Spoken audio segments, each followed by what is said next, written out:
You have told a lie today. Maybe a small one. Maybe you said you were fine when you were not, or that you loved a gift you already planned to donate. You probably did not even think of it as lying. But here is the unsettling part.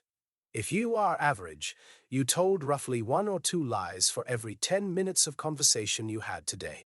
Researcher Robert Feldman at the University of Massachusetts ran that study in 2002 with real people, real conversations, real cameras. They watched the tapes back, and the participants were stunned. They had no idea. So if lying is that automatic, that constant, and that invisible even to the person doing it, what is actually going on inside the mind that makes it happen? This matters more than it sounds. Because lying is not just a moral question, something you either do or do not do. It is a system. It has costs. It has consequences that build slowly, the way rust builds on metal, invisible until the whole thing gives.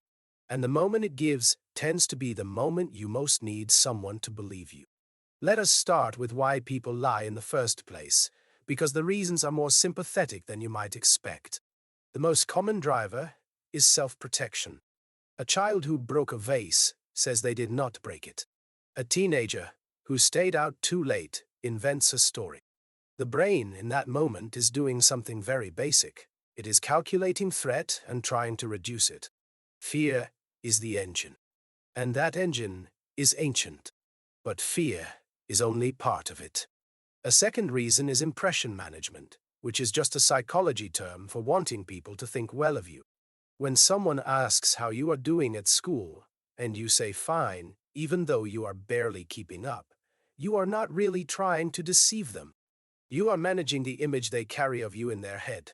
Psychologist Bella DePaulo at the University of California, Santa Barbara spent years cataloging everyday lies and found that a large portion of them were what she called self-serving but harmless. Small adjustments people made to seem more capable, more likable, more together than they felt. Then there are the lies people tell for other people. These are the ones that feel the most complicated. You tell your friend the haircut looks good. You tell your grandmother the soup is delicious. Psychologists call these altruistic lies, and studies including work by Tim Levine at the University of Alabama at Birmingham suggest people consider them morally distinct from selfish lies, almost a different category entirely. But here is where the story gets darker. Once you start lying regularly, the brain does something very inconvenient. It has to work much harder. Every lie you tell must be remembered, because the next conversation might test it. You have to track what you said, to whom, when, and how it connects to the next thing you say. Neuroscientist Yaling Yang and her colleagues published brain imaging studies in 2005, showing that people who engage in habitual deception have measurable differences in their prefrontal cortex, the part of the brain that handles planning, decision-making, and keeping multiple things in mind at once. Lying is cognitively expensive. It is like running a second program in the background of your mind, always consuming memory and energy. And eventually, programs crash. Now here is the part that surprises most people. We are very bad at catching liars. You probably think you are decent at it. Almost everyone does. But a landmark meta-analysis by Charles Bond and Bella DePaulo in 26, pooling data from over 200 studies and more than 20,000 participants, found that people correctly identify lies only about 54% of the time. That is barely better than a coin flip. We look for nervousness, eye contact, fidgeting, all the signals we associate with guilt. But skilled liars show none of those things, and anxious, honest people show all of them. Law enforcement is not significantly better. The signals we trust are simply not reliable. So we are lying constantly, we cannot easily detect it, and the whole system seems almost designed to keep running indefinitely. Except it is not.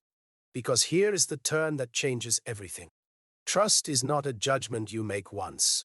It is a pattern your brain builds up the way a scientist builds a model, evidence by evidence, interaction by interaction. When someone lies to you and you find out, Your brain does not just update on that one lie. It retroactively reviews every memory it holds of that person and starts flagging things it let pass before. It is suspicious of the past, not just the future. And going forward, even when that person is completely honest, your brain applies a penalty. It holds back full belief. The psychologist and trust researcher John Holmes at the University of Waterloo called this the chilling effect. The way a single discovered lie lowers the temperature on everything that follows. This is the cried wolf effect in real life. The boy in the old fable lied about the wolf twice, and when the wolf actually came, no one moved. The story is usually told as a warning about consequences. But notice what it is really describing: a person whose honest words stopped being heard. That is a specific kind of loss. Not just credibility, but the ability to connect. When no one believes your true things, you are isolated in a way that feels very strange because you are surrounded by people. So, where does that leave you? Honesty is not just the moral choice, it is the strategic one. Not because lying always gets caught in the moment, it often does not. But because trust, once it erodes, takes a very long time to rebuild.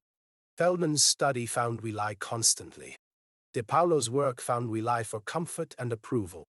Bond's analysis found no one catches us anyway. And yet the people who are trusted most, who are believed most readily, who are given the most benefit of the doubt in the moments that actually matter, they are the ones who built a long record of saying true things even when it cost them something.